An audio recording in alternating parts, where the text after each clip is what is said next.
हे सुरेश्वर, 14वें दिन के विधान को भी बताएं, और हे जगदीश्वर, वृषभोत्सर्ग की विधि भी बताएं। भगवान श्रीने ने कहा, 12वें दिन प्रातःकाल ही साधन प्रतियोगी प्रयास समस्त अविधि दैहिक क्रिया करना, वेद और शास्त्र का अभ्यास करने वाले ब्राह्मणों को निमंत्रित करे और हाथ जोड़कर नमस्कार करे, आपकी प्रेरणा मुक्ति के लिए प्रार्थना करे। आचार्य भी स्नान संध्या आदि करके पवित्र हो जाए और 11वें दिन के लिए उचित कृत्यों का विधिवत विधान आरंभ करें। 10 दिन तक मृतक के नाम गोत्र का उच्चारण मंत्रोच्चारण के बिना करना चाहिए। 11वें दिन प्रेत का पिंडदान समंत्रक मंत्रों सहित करना चाहिए। हे गरुड़, सुवर्ण से विष्णु की, रजत चांदी से ब्रह्मा की, ताम्र से रुद्र की और लौह से यम की प्रतिमा बनवानी चाहिए। पश्चिम भाग में गंगाजल से परिपूर्ण विष्णु कलश स्थापित करके उसके ऊपर पीतवस्त्र से वेष्टित विष्णु की प्रतिमा स्थापित करे। पूर्व दिशा में दूध और जल से भरा ब्रह्मकलश स्थापित करके उस पर श्वेत वस्त्र से वेष्टित ब्रह्मा की स्थापना करे। उत्तर की दिशा में मधु और घृत से परिपूर्ण रुद्र कुंभ की स्थापना करके रक्तवस्त्र वेष्टित श्री रुद्र की प्रतिमा को उस पर स्थापित करे। दक्षिण दिशा में इंद्रोदक वर्षा के जल से परिपूर्ण यमघट की स्थापना करे और काले वस्त्र से वेष्टित करके उस पर यम की प्रतिमा स्थापित करे। उनके मध्य में एक मंडल बनाकर उस पर पुत्र कुश से निर्मित कुशमयी प्रेत की प्रतिमा स्थापित करे और दक्षिणाभिमुख एवं अपसव्य होकर तर्पण करे। विष्णु, ब्रह्मा, शिव और धर्मराज यम का वेद मंत्रों से तर्पण करे। तब होम करने के अनंतर श्राद्ध और 10 घट आदि का दान करे। तदंतर पितरों को तारने के लिए गोदान करे। गोदान के समय है माधव, यह गौ मेरे द्वारा आपकी प्रसन्नता के लिए दी जा रही है, इस गोदान से आप प्रसन्न होवें, ऐसा कहे। प्रेत के द्वारा उपभुक्त आभूषण, वस्त्र, वाहन तथा घृतपूर्ण कांस्य पात्र, सप्तधान्य और प्रेत को प्रिय लगने वाली वस्तुएं एवं तिलादि अष्टमहादान जो अंतकाल में न किए जा सके हों, शैया के समीप रखकर शैया के साथ इन सब का भी दान करे। ब्राह्मण के चरणों को धोकर वस्त्र आदि से उनकी पूजा करे और मोदक, पुआ, दूध आदि पकवान उन्हें प्रदान करे। तब पुत्र शैया के ऊपर प्रेत की स्वर्णमयी प्रतिमा कांचन पुरुष को स्थापित करे और उसकी पूजा करके यथाविधि मृतशया का दान करे। शयादान के समय इस मंत्र को पढ़े। हे विप्र, प्रेत की प्रतिमा से युक्त और सभी प्रकार के उपकरणों से समन्वित यह प्रेतशया मृतशया मैंने आपको निवेदित की है। इस प्रकार पढ़कर कुटुंबी ब्राह्मण आचार्य को वह शया प्रदान करनी चाहिए। इसके बाद प्रदक्षिणा और प्रणाम करके विसर्जन करना चाहिए। इस प्रकार शयादान, नवक आदि श्राद्ध और वृषोत्सर्ग का विधान करने से प्रेत परम गति को प्राप्त होता है। 11वें दिन विधिपूर्वक हीन अंग वाले, रोगी, अत्यंत छोटे बछड़े को छोड़कर सभी शुभ लक्षणों से युक्त वृष का विधिपूर्वक उत्सर्ग वृषोत्सर्ग करना चाहिए। ब्राह्मण के उद्देश्य से लाल आँख वाले, पिंगल वर्ण वाले, लाल सींग, लाल गला और लाल खुर वाले, सफेद पेट तथा काली पीठ वाले वृषभ का उत्सर्जन करना चाहिए। क्षत्रिय के लिए चिकना और रक्त वर्ण वाला, वैश्य के लिए पीत वर्ण वाला और शूद्र के लिए कृष्ण वर्ण का वृषभ वृषोत्सर्ग के लिए प्रशस्त माना जाता है। जिस वृषभ का सर्वांग पिंगल वर्ण का हो तथा पूंछ और पैर सफेद हो, वह पिंगल वर्ण का वृषभ पितरों की प्रसन्नता बढ़ाने वाला होता है। ऐसा कहा गया है, जिस वृषभ के पैर, मुख और पूंछ श्वेत हो तथा शेष शरीर लाख के समान वर्ण का हो, वह नीलवृष कहा जाता है। जो वृषभ रक्त वर्ण का हो तथा जिसका मुख और पूंछ पांडुर वर्ण का हो तथा खुर और सींग पिंगल वर्ण के हों, उसे रक्तनील वृष कहते हैं। जिस सांड के समस्त अंग एक रंग के हों और पूंछ तथा खुर पिंगल वर्ण का हो, उसे नीलपिंग कहा गया है। वह पूर्वजों का उद्धार करने वाला होता है।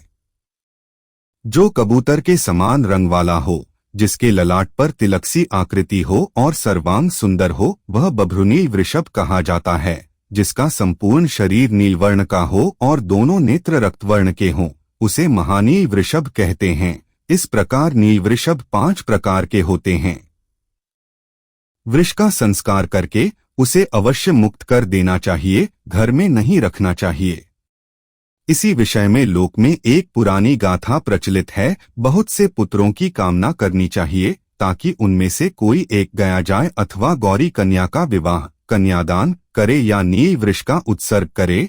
जो पुत्र वृषोत्सर्ग करता है और गया में श्राद्ध करता है वही पुत्र है, अन्य पुत्र विष्ठा के समान हैं, जिसके जो कोई पूर्वज रौरव आदि नरकों में यातना पा रहे हों। 21 पीढ़ी के पुरुषों के सहित वृषोत्सर्ग करने वाला पुत्र उनको तार देता है। स्वर्ग में गए हुए पितर भी इस प्रकार वृषोत्सर्ग की कामना करते हैं, हमारे वंश में कोई पुत्र होगा जो वृषोत्सर्ग करेगा, उसके द्वारा किए गए वृषोत्सर्ग से हम सब परम गति को प्राप्त होंगे। हम लोगों को सभी यज्ञों में श्रेष्ठ वृषयज्ञ वृषोत्सर्ग मोक्ष देने वाला है। इसलिए पितरों की मुक्ति के लिए यथोक्त विधान से सभी प्रयत्न पूर्वक वृषयज्ञ वृषोत्सर्ग करना चाहिए। वृषोत्सर्ग करने वाला ग्रहों की तत्तद मंत्रों से स्थापना और पूजा करके होम करे तथा शास्त्रानुसार वृषभ की माता गौओं की पूजा करे। बछड़ा और बछड़ी को ले जाकर उन्हें कंकण बांधे और वैवाहिक विधान की विधि के अनुसार स्तंभ में उन्हें बांध दे। फिर बछड़ा और बछड़ी को रुद्रकुंभ के जल से स्नान कराए, गंध और माले से समय पूजा करके उनकी प्रदक्षिणा करे। तदंतर वृष के दक्षिण भाग में त्रिशूल और वाम पार्श्व में चक्र चिह्नित करे। तब उसे छोड़ते हुए हाथ जोड़कर पुत्र इस मंत्र को पढ़े, पूर्वकाल में ब्रह्मा के द्वारा निर्मित तुम वृषरूपी धर्म हो, तुम्हारे उत्सर्ग करने से तुम भवार्णव से पार लगाओ। इस मंत्र से नमस्कार करके बछड़ा और बछड़ी को छोड़ दें।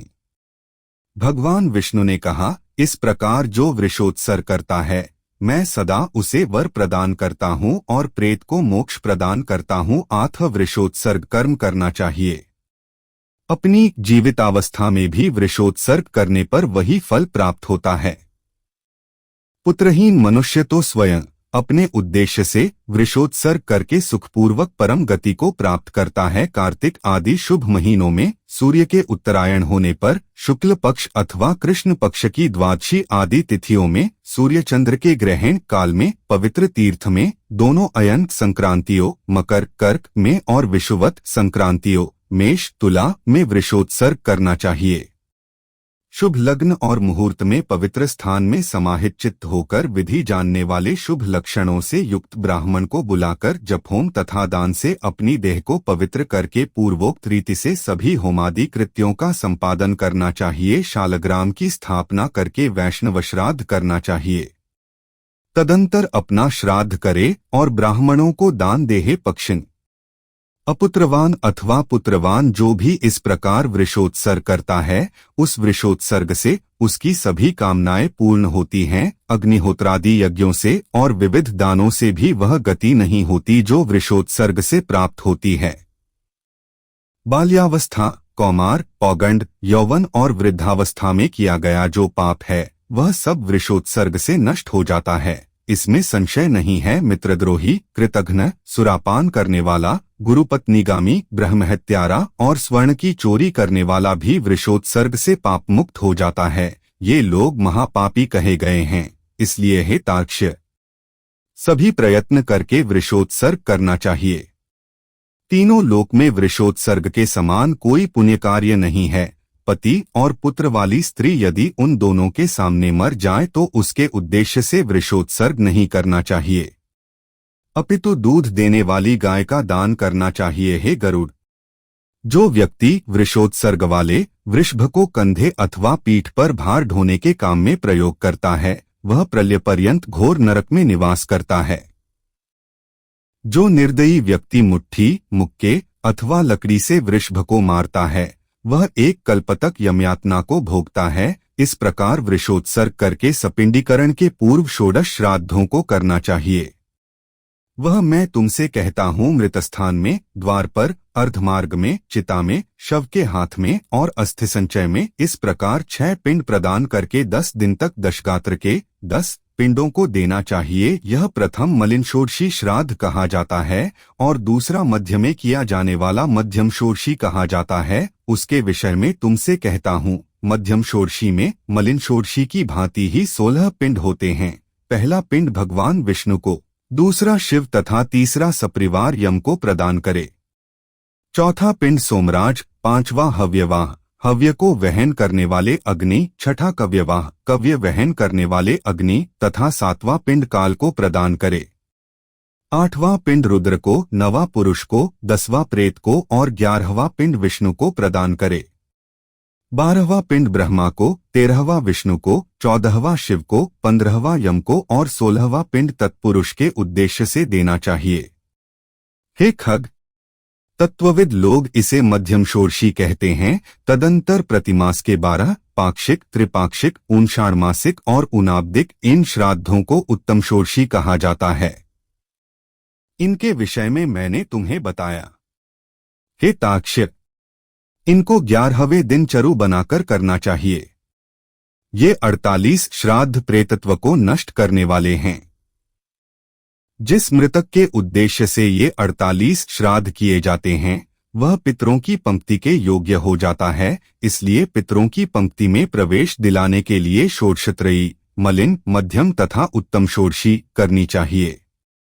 इन श्राद्धों से विहीन मृतक का प्रेतत्व सुस्थिर हो और जब तक षोडशत्रय संज्ञक श्राद्ध नहीं किए जाते तब तक वह प्रेत अपने द्वारा अथवा दूसरे के द्वारा दी गई कोई वस्तु प्राप्त नहीं करता। इसलिए पुत्र को विधानपूर्वक षोडशत्रयी का अनुष्ठान करना चाहिए। पत्नी यदि अपने पति के उद्देश्य से इन श्राद्धों को करती है तो उसे अनंत श्रेय की प्राप्ति होती है। जो स्त्री अपने मृत पति की और्ध्वदैहिक क्रिया, शयाह श्राद्ध, वार्षिक श्राद्ध तथा पाक्षिक श्राद्ध, महालय श्राद्ध करती है वह मेरे द्वारा सती कही गई है। जो स्त्री पति के उपकारार्थ पूर्वोक्त श्राद्धों का अनुष्ठान करने के लिए जीवन धारण करती है और मरे हुए अपने पति की श्राद्धादि रूप से सेवा करती है वह पतिव्रता है और उसका जीवन सफल है। यदि कोई प्रमाद से आग से जलकर अथवा जल में डूबकर मरता है उसके सभी संस्कार यथाविधि करने चाहिए। यदि प्रमाद से, स्वेच्छा से अथवा सर्प के द्वारा मृत्यु हो जाए तो दोनों पक्षों की पंचमी तिथि को नाग की पूजा करनी चाहिए। पृथ्वी पर पीठी से फण की आकृति वाले नाग की रचना करके श्वेत पुष्पों तथा सुगंधित चंदन से उसकी पूजा करनी चाहिए। धूप और दीप देना चाहिए तथा तंडुल और तिल चढ़ाना चाहिए। कच्चे आटे का नैवेद्य और दूध अर्पित करना चाहिए। शक्ति के अनुसार सुवर्ण का नाग और गौ ब्राह्मण को दान करना चाहिए। तदंतर हाथ जोड़ करके नागराज प्रसन्न हो इस प्रकार कहना चाहिए। पुनः उन जीवों के उद्देश्य से नारायण बलि की क्रिया करनी चाहिए।